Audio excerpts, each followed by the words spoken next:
मनुष्य जन्म से लेकर के बुढ़ापे तक असंतुष्ट रहता है, उसका मन संतुष्ट नहीं होता है और दिल दुखित रहता है। कबीर कहते हैं, जिसका मन संतुष्ट नहीं रहता है, जिसका मन सेटिस्फाई नहीं, वह कभी सुखी नहीं होता। संतोष सुख है, ये कबीर वाणी है। रहो तो हृदय जुड़ाई, जुड़ाई माने शीतलता। अगर संतोष में रहो तो आपका हृदय ठंडा हो जाएगा, बड़ी शीतल शांति मिलेगी। संतोष क्या है? जो भी प्राप्त हुआ है, दिन भर मेहनत किया है आपने, शाम को उसमें अपने मन को संतुष्ट कर लीजिए। जो भी तुम्हारे पास गाड़ी है, गाड़ी लाड़ी बाड़ी साड़ी, खुश हो जाओ कि बहुत अच्छा है। लेकिन जो नहीं है उसको प्राप्त करने के लिए संकल्प लीजिए कि और प्राप्त करना है। जो प्राप्त करना है उसका संकल्प तुमको परिश्रम करने के लिए प्रेरित करेगा। और परिश्रम किसी भी मंजिल तक पहुंचने के लिए आपका साथी है, संगी है। परिश्रम के बिना कोई मंजिल नहीं मिलती है, इसलिए श्रम भी करो। संतोष का अर्थ ये नहीं है कि बैठे रहना, लेटे रहना, सोते रहना, पड़े रहना। कोई पूछता है कुछ काम नहीं कर रहे हो, तुम कहते हो संतोष से कोई जरूरत नहीं। ये संतोष नहीं है, ये आलस्य है। आलस्य और संतोष में बहुत बड़ा फर्क है। आलस्य कुछ भी करना नहीं चाहता है, संतोष बहुत कुछ करना चाहता है लेकिन तृप्त रहना चाहता है, तृप्त रहना चाहता है, संतुष्ट होना चाहता है।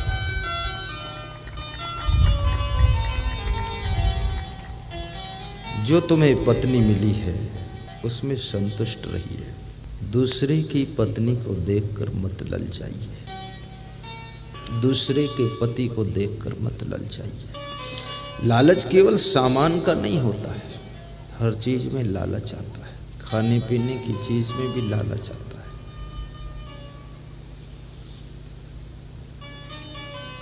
तुम्हारा पति ही तुम्हारे काम आएगा, तुम्हारी पत्नी ही तुम्हारे काम आएगी।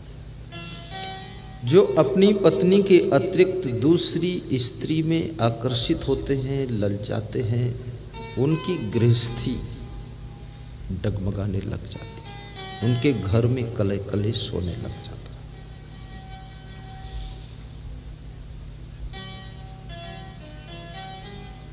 मंगलवार को व्रत रहो, हनुमान जी का स्मरण करो। गुरुवार को व्रत रहो, गुरु का स्मरण करो। इससे ज्यादा व्रत भी मत रहो। फिर प्रेम का व्रत ले लो कि सबसे प्रेम करो। अनुशासन का व्रत ले लो कि अनुशासन में रहूंगा। दूसरा तुमको अनुशासन में रखे कड़ाई के साथ, तब तो तुम जानवर हो। और स्वयं अनुशासन में रहो तो तुम देवता हो। और सबको अनुशासन में रखने की सामर्थ्य आ जाए और खुद को भी अनुशासन में रखने की कला आ जाए तो तुम इंसान के रूप में छिपे हुए भगवान हो, छिपे हुए भगवान।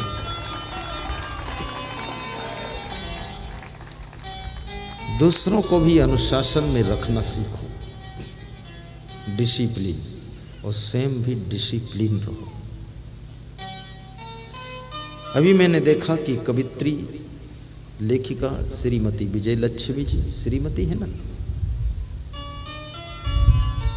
बहुत डिसिप्लिन महिला है। मैंने कहा थोड़ा सुना तो एक लाइन, तो बस थोड़ा सुनाया। ऐसा नहीं कि माइक मिल गया तो बस महाराज की ऐसी तैसी मैं ही सब सुनाती हूँ। कितने लोगों को माइक दे दो 2 मिनट के लिए, आधा घंटा छोड़ते ही नहीं। अब छोड़ाना भी मुश्किल, बीच में बोलो कैसे। पर्ची लिख लिख कर तो पर्ची वर्ची से मानते नहीं। ये डिसिप्लिन, हर चीज में अपने आप को नियंत्रित रखना। वर्षा जब नियंत्रित होती है तो फसलें लहलहाती है। वर्षा अनियंत्रित हो जाती है, या तो फसलें डूब जाएंगी या तो सूख जाएंगी। नियंत्रित, आपका मन भी नियंत्रित होना चाहिए। संयंत्र की तरह मन काम न करे, नियंत्रण में मन काम करे। और जो मन को नियंत्रित कर लेता है महान पुरुष होता है। वो महिला घर की महिमा को बढ़ाती है, वह पुत्र अपने माता पिता के यश को बढ़ाता है, वह शिष्य अपने गुरु के गौरव को बढ़ाता है, और वह ग्रामवासी अपने गांव के विकास को आगे बढ़ाता है। मन जिसका नियंत्रण। कभी कभी मन धन के लिए भी लालच करता है, कभी कभी खाने पीने में लालच आता है, और उस लालच में तुम ज्यादा खा लेते हो। खाने के बाद तुम थोड़ी तकलीफ एहसास करते हो कि पेट ज्यादा भर गया। अब ये पेट भर गया, पेट भी बहुत तुम्हें मदद करता है। थोड़ा ओवरलोड खा लेते हैं तो भी ये हजम कर ले जाता है, लेकिन जब ज़्यादा ही रोज रोज करते हो तब ये बदहजमी करता है। फिर ये उल्टा फेंकता है, उल्टी होगा, निकलना चाहिए नीचे से तो ऊपर से ही निकलने लगेगा। उल्टी उल्टी पलटी सल्टी।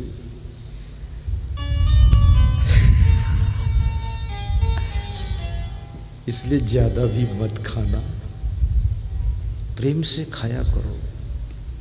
जितनी शाकाहारी चीजें हैं सब प्रेम से खाओ।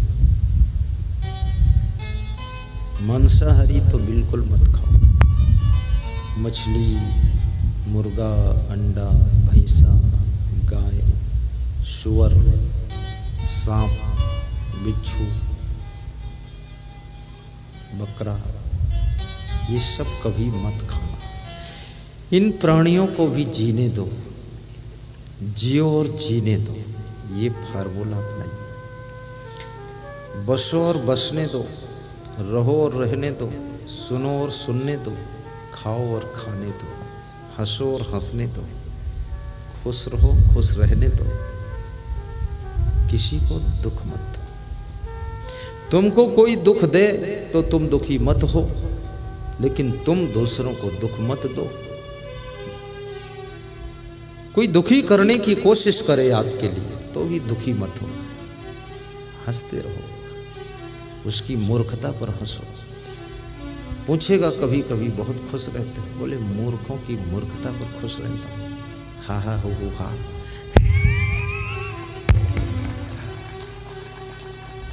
बहुत से लोग तुमको दुखी देखना चाहते हैं, इस इंतजार में बैठे हैं कि इनका खेल कब बिगड़े। और कितने लोग तो कसम खा लेते हैं कि इनका खेल बिगाड़ कर ही मानूंगा, ये बजरंगी अनाथ आश्रम को पूरा अनाथ करके ही मानूंगा। लेकिन जो दूसरों का खेल बिगाड़ने के लिए कोशिश करता है, उसकी जिंदगी का खेल कभी शुरू ही नहीं होता है, वो बिना खिलाड़ी बनकर जिंदगी गुजार देता है।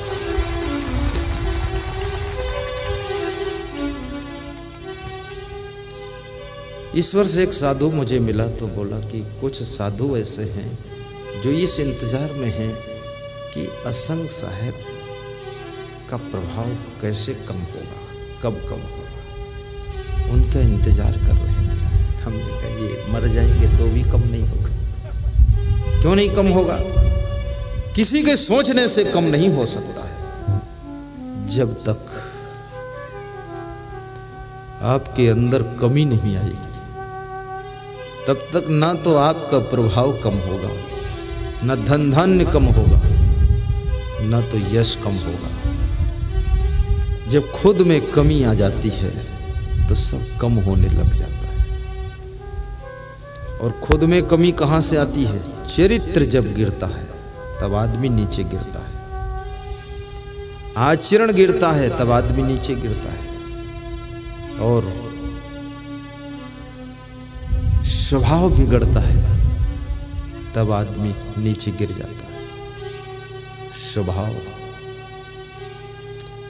जिस स्वभाव से, जिस वैराग्य से, जिस विचार से, जिस संकल्प से, जिस कर्म से तुम आगे बढ़े हो, अगर ये सब निरंतर आप में बना रहा तो नीचे गिरने की कोई उम्मीद ही नहीं है। स्वभाव बिगड़ता है। चुनाव जीतने से पहले नेता का स्वभाव कुछ और होता है। चुनाव लड़ते समय स्वभाव बहुत अच्छा होता है, लेकिन चुनाव जीतने के बाद तेरी ऐसी तैसी क्या समझ आता है। स्वभाव बदलता है। जब स्वभाव बदलता है तो जनमानस का भाव बदलता है। जब भाव बदलता है तो इसका जो प्रभाव बना था वो सब बिगड़ता है। इसलिए मैं नेताओं से भी कहूंगा, साधुओं से भी कहूंगा, भक्तों से भी कहूंगा, जिंदगी में एक रस अगर ऊंचाई पर चढ़ना है तो दुनिया बदल जाए, मौसम बदल जाए, सृष्टि बदल जाए, तुम अपने उस सुंदर स्वभाव को बदलने मत देना, अपने पवित्र आचरण को चेंज मत होने देना। अगर आचरण आपका टाप का सदैव बना रहेगा तो आपका ब्रेक कोई लगाने वाला ही नहीं।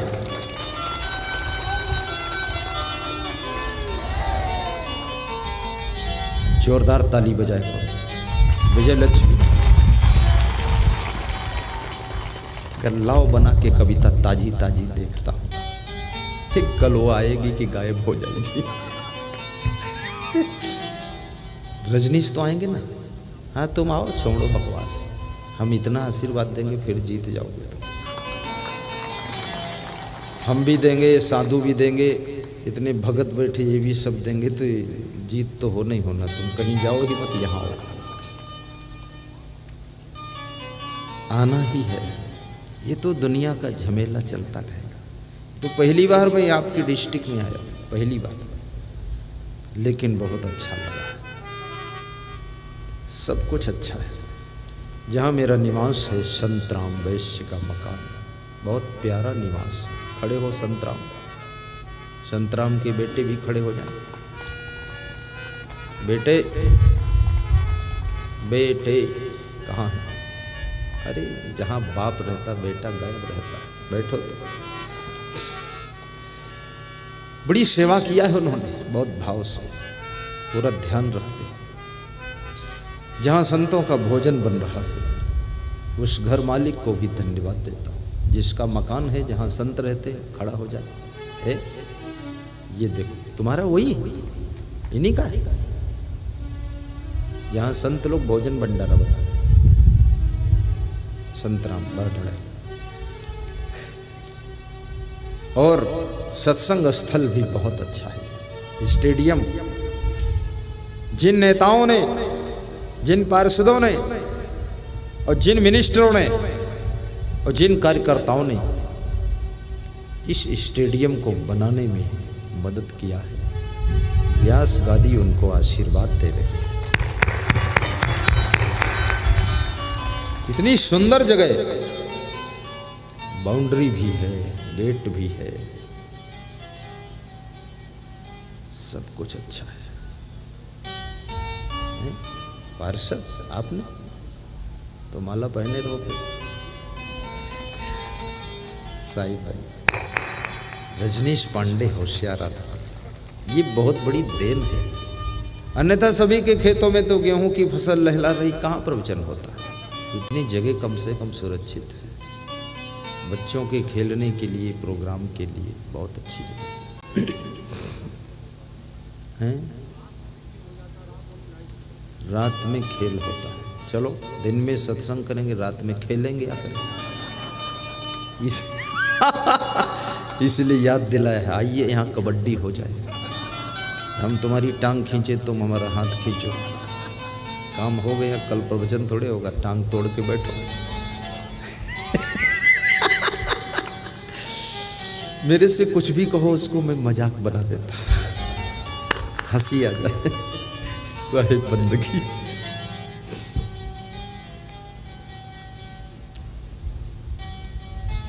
मन में संतुष्टि।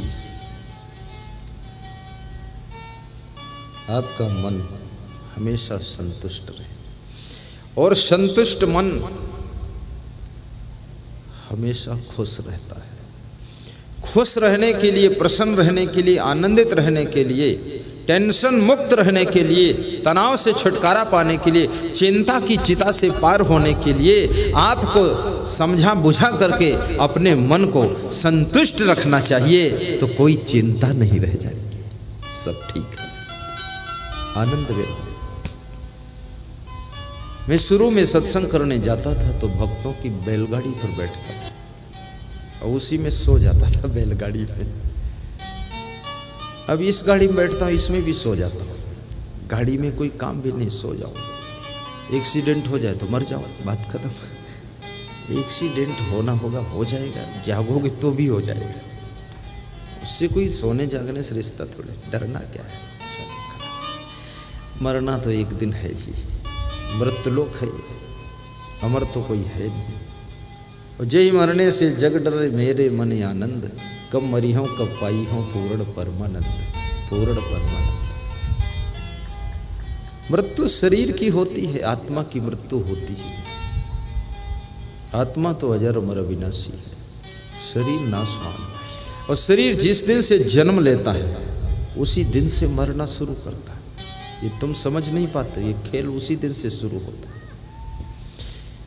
50 वर्ष की यदि उम्र है तुम्हारी, कुल पूंजी आयु की 50 वर्ष, 100 वर्ष, जिस दिन से जन्म लेते हो, और जन्म के बाद जो 1 मिनट बीत जाता है, 1 घंटा बीतता है, 1 दिन बीतता है, 1 महीना बीतता है, तो उतना कुल आयु की पूंजी में से तुम खर्च कर चुके हो, यानी उतने दिन अब मर चुके हो। अब वो जी चुके हो या मर चुके हो, जो भी कहो एक ही बात है। जैसे आप पास 10 किलो गेहूं है, 1 किलो खर्च कर लो तो 1 किलो कम हो गया कि नहीं हुआ? अब 9 किलो बचा है, 9 किलो और खर्च करना है। तो 100 साल उम्र थी, अब 35 साल खर्च कर लिया है, तो कितना बचा है? बस 65 साल और खर्च करना है। रोज खर्च करो, आराम से खर्च करो, निश्चिंत खर्च करो, क्योंकि अब सब तो है ही है।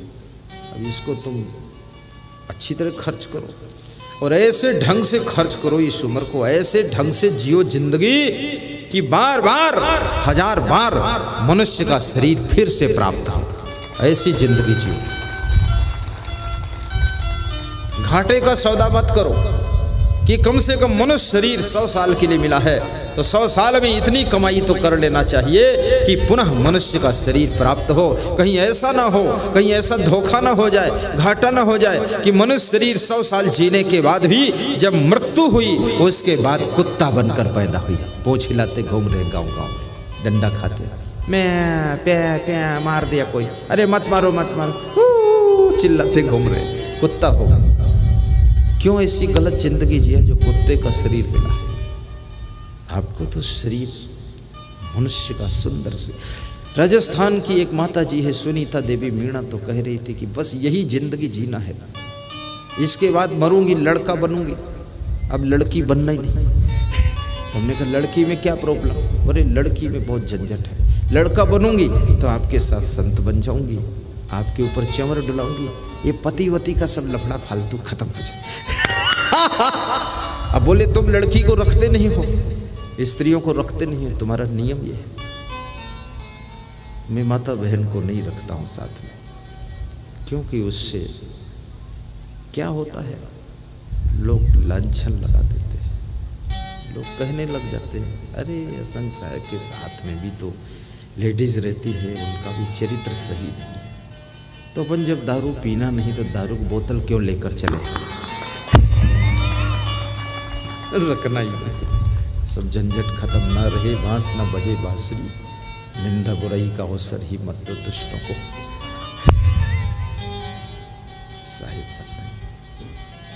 लेकिन माता बहनों से हमारी करुणा रहती है, उनके ऊपर आशीर्वाद बहुत रहता है, क्योंकि इन्होंने ही हमको भी तो जन्म दिया है, इन्होंने ही हमको भी पाला पोसा है, और इन्हीं की भावनाओं से मैं संत बना। इसी तरह की तो मेरी भी माँ है ना। कुछ लोग पूछते हैं आपकी माँ अब है कि नहीं है? तो हमने कहा अब तो नहीं है लेकिन कभी थी। कितने दिन में मर गई? तो हमने कहा अरे बहुत दिन बाद मरी है, 6 साल पहले मरी है। मरने में भी उसको बहुत मेहनत करनी पड़ी है। और माँ ने ही कहा था तुम संत बनो। मेरी माँ ने, कुछ ऐसी माताएं महान होती हैं जो अपने बेटे को महान पुरुष बना देती हैं, देव पुरुष बना देती हैं। खुद तो जैसी की तैसी रहती हैं, मिट्टी खुद तो जैसी की तैसी है, लेकिन गुलाब के फूल भी उगा देती है कभी कभी मिट्टी। ऐसे माता कभी कभी अपने बेटे को महान संत बना करके भगवान से भी ऊंचे स्थान दिला देती है। महिमा है।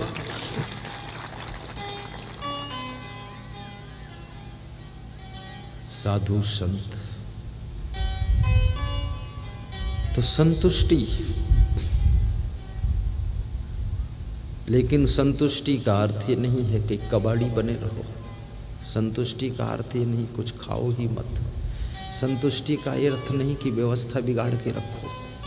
संतुष्टि का ये अर्थ नहीं है कि गंदगी में पड़े रहो। ये संतुष्टि नहीं है, ये आलस्य है, ये बिना बुद्धि का काम है। पूरी बुद्धि को खर्च करना है और फिर जो रिजल्ट मिलता है उसमें खुश रहना है, उसमें खुश रहना है। संतोषम परमम सुखम। मैं संतोष रखता हूँ, पर ऐसा संतोष नहीं रखता हूँ कि गोबर पर बैठा रहूँ। गोबर उठाकर फेंकूंगा, साफ करूंगा, जल छिड़कूंगा, फिर हाथ धो के बैठूंगा। संतुष्ट हूं तो घूरे पर थोड़े बैठ जाऊंगा। संतुष्ट होने का मतलब ये नहीं कि झोपड़ी में जिंदगी गुजार दो। संतुष्टि का ये अर्थ नहीं कि जिंदगी भर मोटरसाइकिल फटफटी पर चलते रहो। संतुष्ट होने का अर्थ यह है जो है उसका आनंद लीजिए, जो नहीं है प्रयास करके उसको भी प्राप्त कीजिए और उसका भी और आनंद लीजिए, उन्नति करिए। संतोष कभी नहीं सिखाता है कि उन्नति रोक दो, विकास रोक दो। संतोष सिखाता है खूब उन्नति करो और मन को संतुष्ट रखो, प्रसन्न रहो। अपने पति में भी संतुष्ट रहो। जो तुम्हें पति मिला है ये तुम्हारे भाग्य में था और ये पति ही तुम्हारे लिए अच्छा है। इस पति को धन्यवाद दो, पति को गाली मत दो, पति से वाद विवाद मत करो, पति को भोजन भी टाइम पर दे दो। ये पति बेचारा तुम्हारे सहारे ही जी रहा है। ज़्यादा डांटोगी तो ये दुखी हो जाएगा और ज़्यादा फटकार दोगी तो अधमरा होकर खेत की मेड़ पर पड़ा रहेगा। और ज़्यादा इसको धरसल्ला मारोगी, आंख गुर्रा कर दिखाओगी तो ये बेहोश हो जाएगा कि माँ बाप तो सब छूट गए और यही देवी जी का सहारा था और देवी जी इतना खंजर चला रही है। क्या है? एक पति मेरे से रो रहा था, बोल रहा था कि माता पिता गुजर गए, अब मेरी जो वाइफ है इतना कर्कश बोलती है, कठोर बोलती है, अब गुरुदेव कोई सहारा भी नहीं है, उसी के साथ रहना है और बड़े चोटदार शब्द बोलती है। कभी कभी तिलमिला जाता है मन, तुम्हारा प्रवचन सुन लेता हूँ फिर शांति आ जाती है। हमने कहा रोज सुना करो, रोज तिलमिलाओ, रोज शांति पाओ। लेकिन वो नारी बहुत बड़ा पाप कमा रही है जो अपने पति को गाली देती है, वाद विवाद करती है। जब पति को खुश नहीं कर पा रही तो परमेश्वर कैसे खुश होगा? फिर ये भी कहा जाता पति में परमेश्वर होता है। जो पति खुश है तो परमेश्वर खुश हो जाएगा। और अपनी पत्नी को भी दुखाना मत, इनको कष्ट मत देना। यदि ये कहती हैं शराब छोड़ दो, उसी दिन छोड़ देना। इनको भी लगे कि हम में कुछ दम है, देखो शराब छुड़वा दो।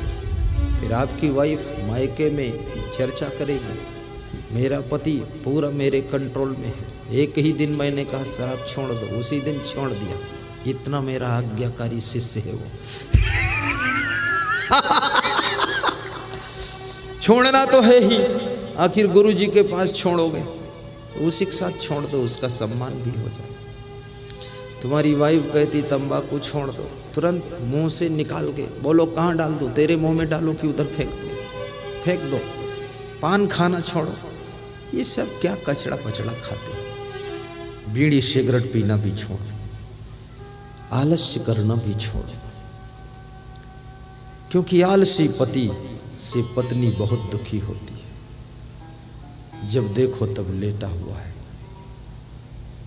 कमरे से पत्नी उठा पाती है तो द्वार के बरामदे में लेटे हैं, द्वार पे धक्का मारती है, कुछ बड़बड़ाती है तो छत पे जाके लेट जाते हैं।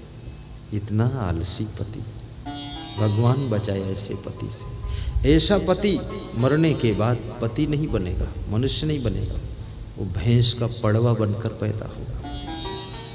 भैंस का पड़वा जानते हो, उसका नाम पड़वा इसलिए है क्योंकि जन्म से लेकर के जिंदगी भर वो पड़ा रहता है। भैंस का पड़वा, भैंस का पड़वा में एक गुण है, उसका नाम मैं कभी कभी सोचता था इसका नाम पड़वा क्यों रखा है। पड़वा इसलिए कि पड़ा रहता है। कितनी स्त्रियों को पति के रूप में पड़वा मिला है, पड़ा रहता है, काम नहीं करता है, बड़ा निकम्मा है। पत्नी का मन होता है कि मैं भी कुछ विकास करूं, मेरा घर अच्छा बने, मेरे पास भी गाड़ी हो, लेकिन अब पड़वा गाड़ी क्या लाएगा।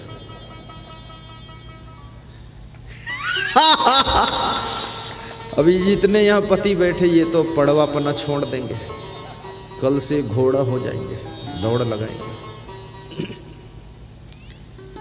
पड़वा जैसे पति मत बनो। कितने गुरुओं के चेला भी पड़वा है। मेरे पास तो मैं पड़वा रखता ही नहीं। ये हमारे चेला जितने हैं ना, पड़वा कोई नहीं। ये तो बड़े विकासशील उन्नतशील चेला है, बहुत महान है। देखो एक चेला कैमरा चला रहा है, 4 चेला भजन गा रहे हैं, 5वां चेला उधर बैठा है, वो दान लेने के लिए बैठा है कि विजय लक्ष्मी उठे तो लक्ष्मी कुछ इधर दे दे। हाँ, खाली विजय लेकर जाए, लक्ष्मी छोड़ जाए। अब देखो छोड़ती है कि हरिद्वार कुंभ के लिए वो दान इकट्ठा कर रहे हैं। 10 लाख तीर्थ यात्रियों का भंडारा हरिद्वार कुंभ में होगा।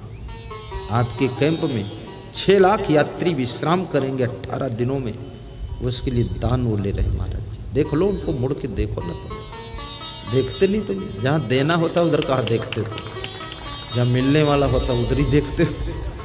उधर देखो, मैं आपको आशीर्वाद दूंगा, तुम उधर दान वान कर देना महाराज।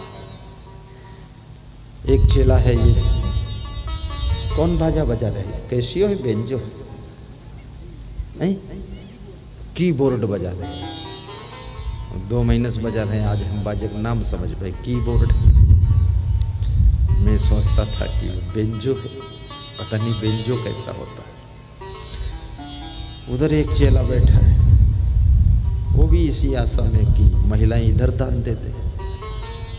सब ड्यूटी उधर, कुछ चेला साहित्य सेंटर में बैठे, कुछ चेला भोजन बना रहे, सब जुटे हुए हैं।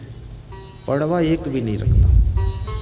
अगर पड़वा आ गया ना तो उसके खूंटे से खोल देता, निकल जाओ पड़वा रहा, यहाँ मत रहना। यहाँ कोई भैंस नहीं तो पड़वा क्या जरूरत है। तुमने गुरु को क्या समझाया।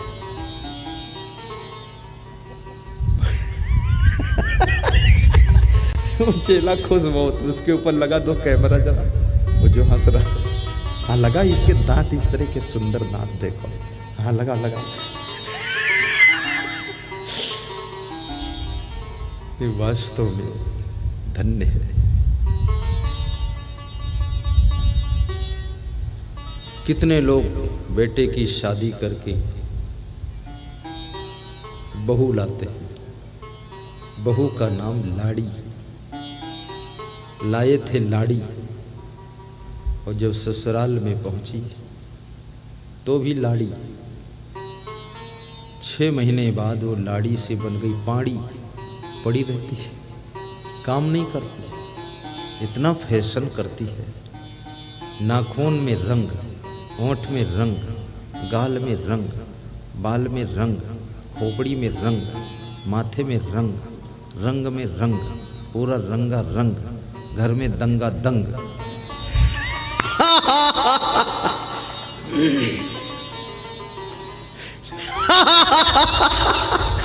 माता लोग खुश है, मुंह में धोती लगा लगा के हंस रही है। ऐसा ही गुरु ढूंढ कर लाया है शिव शंकर बजरंगी।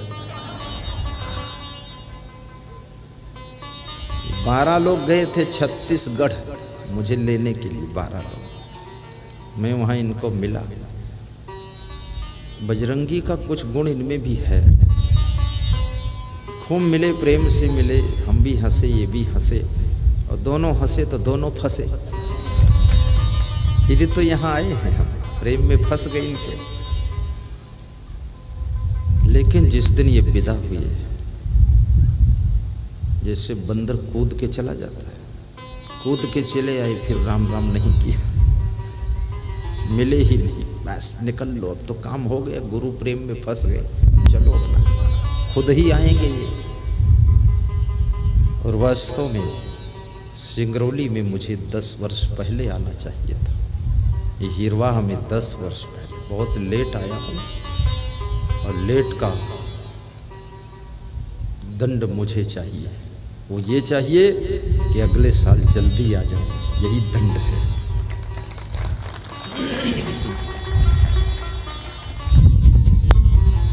आइए सद्गुरु आपका स्वागतम, आइए सद्गुरु आपका स्वागतम, आपका स्वागतम, आपका स्वागतम। आइए संत जी आपका स्वागतम, आइए संत जी आपका स्वागतम। जल से है स्वागतम, फल से है स्वागतम, जल से है स्वागतम, फल से है स्वागतम। आइए सद्गुरु आपका स्वागतम, आइए सद्गुरु सब गाइए, आपका थोड़ा थोड़ा गाइए, ताली थोड़ा थोड़ा बजाइए, स्वागतम, इतना गंभीर मत बैठो। स्वागतम स्वागतम, ओहो, आइए संत जी आपका स्वागतम। बहुत धन्यवाद, आइए धन्य हो प्रेमपाल, सतगुरु धन्य हो ब्रजपाल, आपका धन्य हो स्वागतम। आदित्य, धन्य हो बोधकर। गाते रहो, गाते रहो, बंद करो मत। आइए सद्गुरु आपका स्वागतम, आइए सतगुरु आपका स्वागतम। प्रेम से स्वागतम, भाव से स्वागतम, प्रेम से स्वागतम, भाव से स्वागतम। आइए संत जी आपका स्वागतम, आइए संत जी आपका स्वागतम। स्वागतम स्वागतम स्वागतम स्वागतम, स्वागतम स्वागतम स्वागतम स्वागतम। आइए सद्गुरु आपका स्वागतम। बोलिए सद्गुरु भगवान की जय।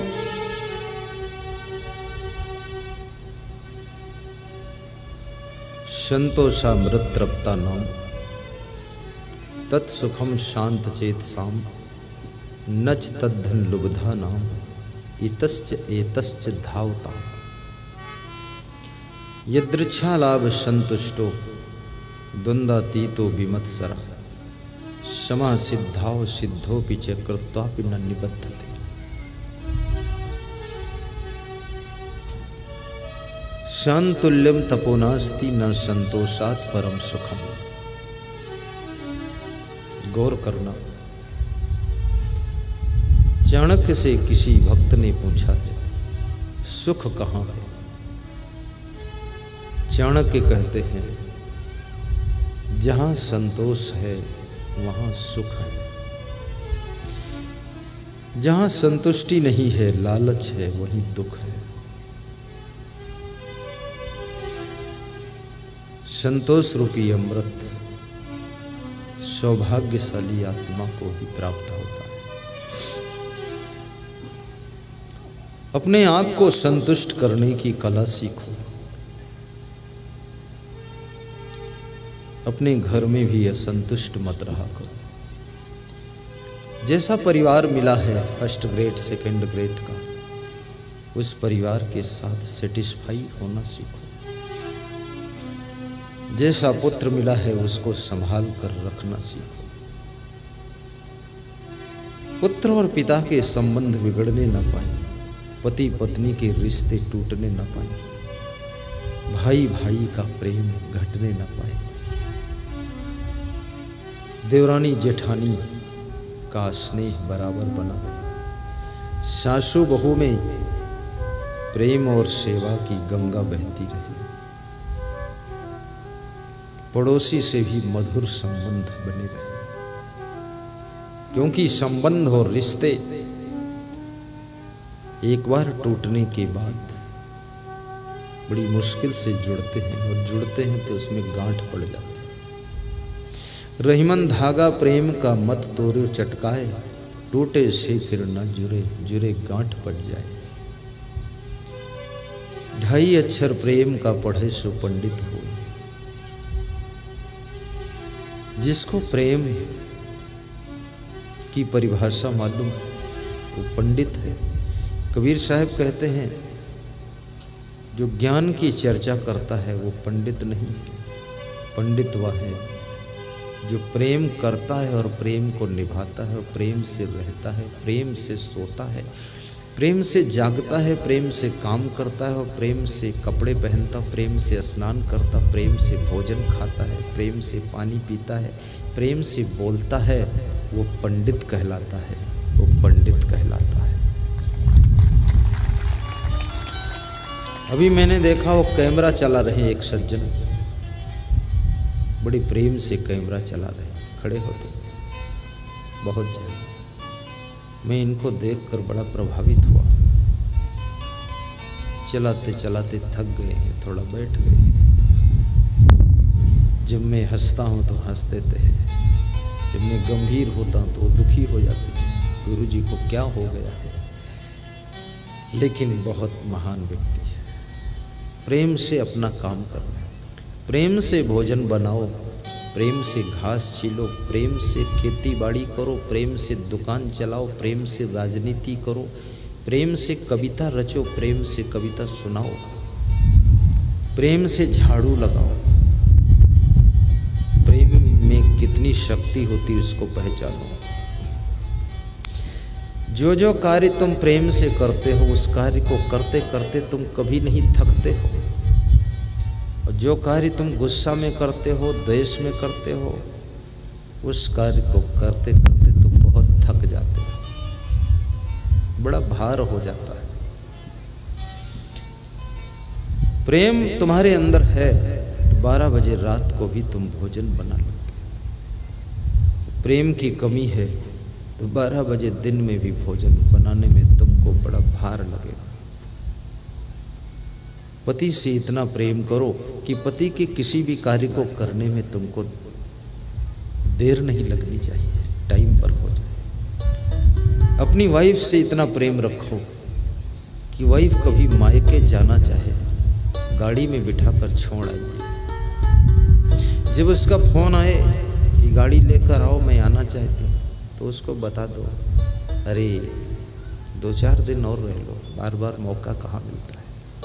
2-4 दिन बाद फिर फोन आए कि आओ, कब आओगे गाड़ी लेकर, तो बोल दो अरे मुश्किल से गई हो और रह लो हफ्ते 2 हफ्ते, क्या बात। ये बात जब तुम बोलोगे तुम्हारी पत्नी का प्रेम बढ़ जाएगा, क्योंकि वो सोचेगी कि मैं वहाँ नहीं हूँ फिर भी मेरे पति पर कोई फर्क नहीं पड़ रहा। यदि ज़्यादा मायके रहूँगी तो यहीं रह जाऊँगी, फिर वहाँ कुछ और सेटलमेंट करेगा।